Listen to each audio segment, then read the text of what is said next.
he first came in, I thought he would be. You're shifting around there? Yeah, I am shifting around here. You gotta get comfy. Mm. Well, yeah. Continue, please. All right, so McKinnon, when he came in, I thought he would be a change of pace back, like a Darren Sproles type. But no, the dude is solid. He can run between the tackles. So are you having too much fun over there? No, I'm not. I'm just laying here now. No. Yeah. Well, see, I operate from a bedroom. Yep. So my office and my bedroom and my living quarters are all in this one room. So I kind of have to just do everything from the bed, and which is kind of nice, but sometimes it's kind of inconvenient. Sounded like it was snowblower time. No, it's not snowblower time. Right. I need you to chill with that. All right, but enough about my Vikings. Anthony Barr is a man-child, and I love him. He is my new. Actually, you know what? You got Namaste and J.J. Watt. I got McKinnon and Anthony Barr. How about that? Oh, you're going to compare McKinnon to Arian Foster? Yep, and and Anthony Barr to J.J. Watt? And the tiebreaker comes in, Teddy against Fitztragic. Well, I didn't put those against each other. Well, it just kind of happens. Enough masturbation about our teams. Let's get to football. Football. In chronological order. So going back to Thursday, even though it seems like 3 weeks ago, Peyton Manning is still pretty okay. And he had 2 touchdowns to Manley Sanders, which really pissed me off. Basically vultured Ronnie Hillman, who I do have on my team. Ronnie Hillman could have had 4 touchdowns. He had 2 called back by penalties, then 2 vultured by Juwan Thompson. Coulda, woulda, shoulda. It was kind of funny towards the end of the game. Peyton Manning basically telling the home fans to STFU because they had a false start late in the game when they're trying to run out the clock, and there's too much crowd noise. Tight end jumped. There we go. And then apparently he had some beef with the soundboard operator. Yeah, he did. I got the quote here. Manning said, quote, "I have no problem with our fans. Our fans are great. I've got a problem with our scoreboard operator," the Broncos quarterback said. "I'm going to have a little talk with him. I'm not sure what he's doing. He's playing music, showing players dancing, and getting the crowd fired up when he has the ball. I don't think he should be doing that," end quote. Now, that's very get off my lawny, too. I may have added some emphasis at some various parts, but basically Peyton just came off very small and griping and petty. Yeah, he was very much of the ilk of the get off my lawn types. Yeah, very grouchy, kind of. You feel like he's going to admonish the scoreboard operator, privately. Now, son, you understand why this is a problem, and I don't know. Okay, I mean, really, did you have to go on TV and talk about him publicly? I don't know if that's very cool of you, Peyton Manning. Now, it's not quite Ryan Braun throwing the piss test guy underneath the bus. Oh, yeah. But it's not quite there, but it's in the same area code because I haven't read anything yet, but this scoreboard operator guy, he probably does this as a part-time gig. Maybe brings in a couple K a year, gets to watch the games and get to have fun. He might get fired. He probably might get fired. Well, when Peyton Manning is the one complaining about you publicly, then yeah, I could see definitely his job being in jeopardy. Poor guy. I mean, okay, maybe he shouldn't have done that, but come on, do you have to berate him publicly for it? I don't know that was necessary. Peyton Manning gonna Peyton Manning. I guess so. So whatever, grouchy old man. He just is. But see, I feel like Peyton is the poster child for what we were talking about earlier with Watt and Russell Wilson, where it's a very scrubbed up PR facade, where it's almost a caricature of a character. You know what I mean? Yeah, absolutely. It does feel that way, where these guys are just portrayed to be like the Simpsons portrayal of themselves or something. Yeah, that's what it's like. So, I don't know. We like we've talked about before. I just had this conversation about J.J. Watt with someone else. Everyone feels like they know them. They don't know them. They are people. They have flaws in their personality too, and you just kind of have to accept it for what it is. J.J. Watt probably runs like the world's largest floating craps game in town. Probably. What's that from? It's from a play. A movie with Frank Sinatra. I don't know. He plays a guy named Nathan Detroit. Oh. The Guys and Dolls.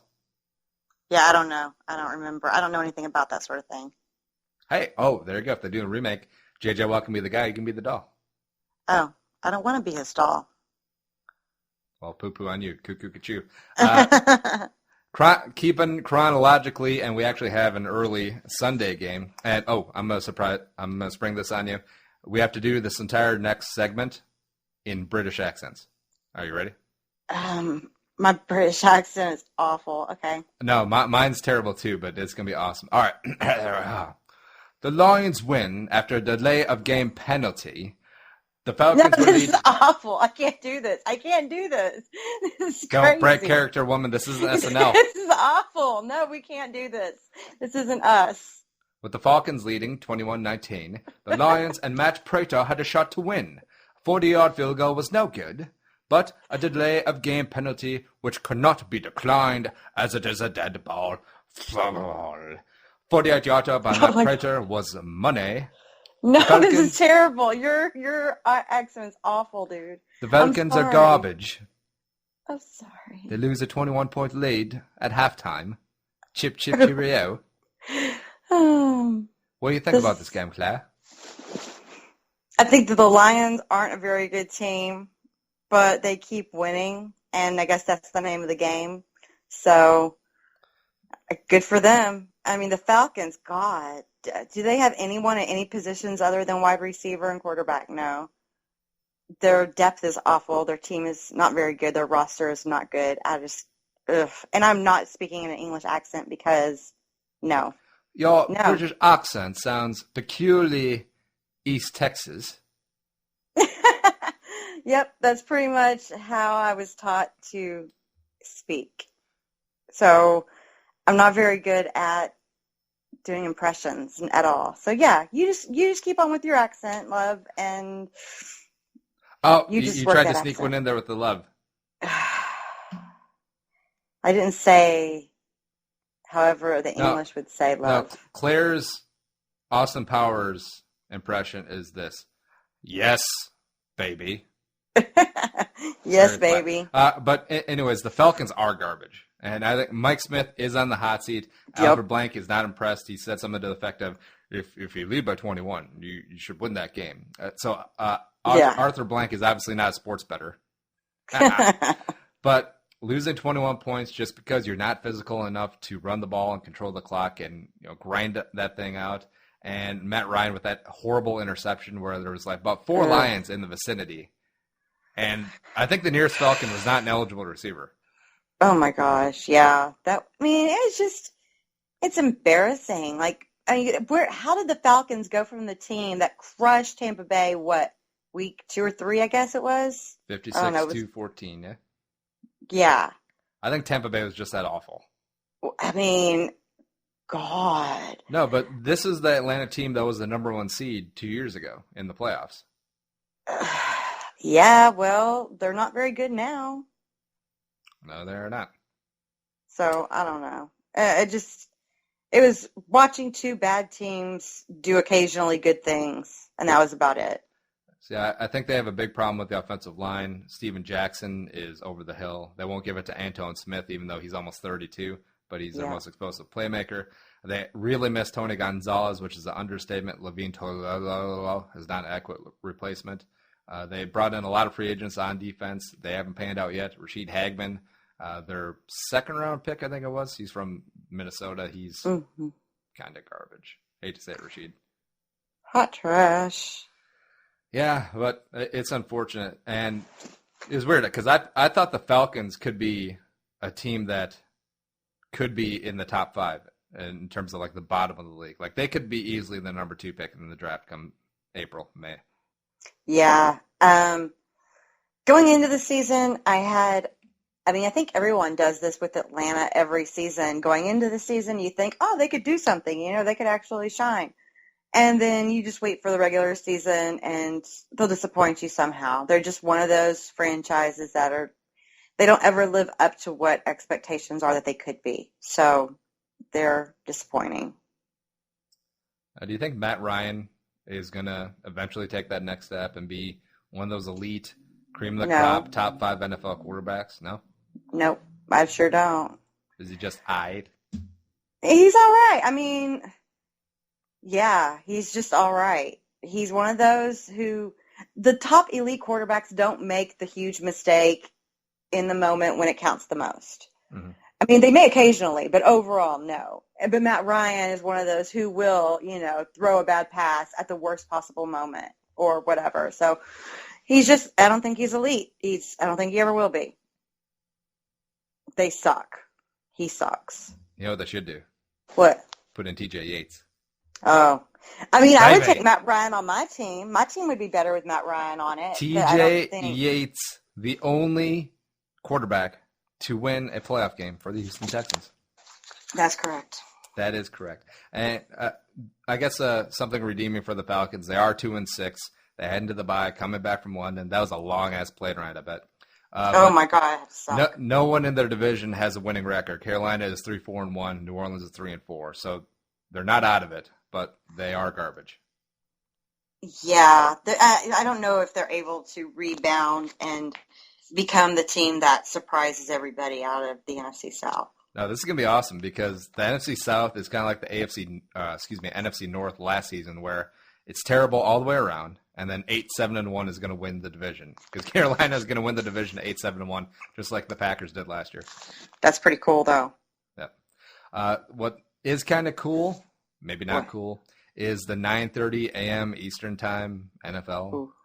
4:30 kickoff in London, football and breakfast, or ever Fox tried to sell it. What do you think about it? I'm not getting up that early to watch football.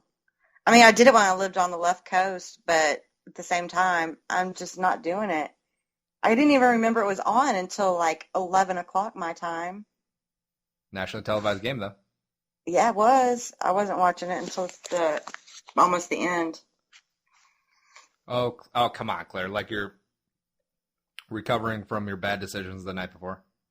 I don't think I had any bad decisions than that night before. That particular night, no. Oh, that particular night. Yeah, you had to narrow it down. Yeah, definitely. You know what we call that? An outlier. No, it's not. Smarty pants. Yeah, I thought it was neat.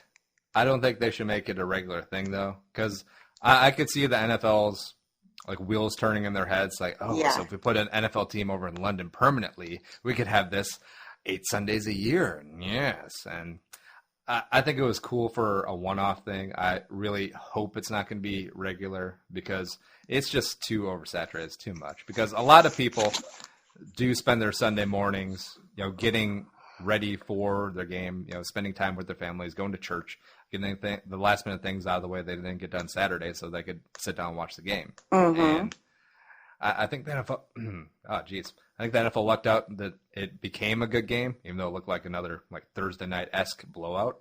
Right. But I think this is much more an anomaly, and I really hope they don't make it part of the regular rotation. Well, they just need to think about how basically delicate the bodies of these players can be, and that they just treat them like a commodity, flying across the ocean to another country, to hugely different time zones, and wearing them out on a Sunday night and then a Thursday night game subsequent to that. I mean, they're wearing a lot of these players out, and I think that's what happens when we see a lot of these bad performances, is worn out players. And I think that they need to stick more to a weekly schedule that everyone can count on, so they do have that 6 days of rest before they have to do it again. Well, you know what some of the Maroons on Park Avenue are thinking? Well, maybe we don't have to send them to London. Maybe we'll just have them kick off at 9:30 in the morning on the East Coast. Awful. 7:30 in Denver. God, that's terrible. Who wants to? I mean, when I lived in California, I would think, who on God's green earth is going to tailgate for a noon game? Of course, they don't really have noon games out there. Well, noon being Central Time, of course, because that's where my brain always works. But it would be 10 o'clock game, and you're supposed to be tailgating or something? No. So, I don't know. It's just disrespectful of the audience, in my opinion. There's not even an alarm clock in California, is there? Probably not. Because this is chill ass and just laid back. Yeah. Well, I mean, people do things naturally. They rise when the sun comes up. They rise naturally. And, I don't know. I mean, they do do obviously. yoga, eat an avocado for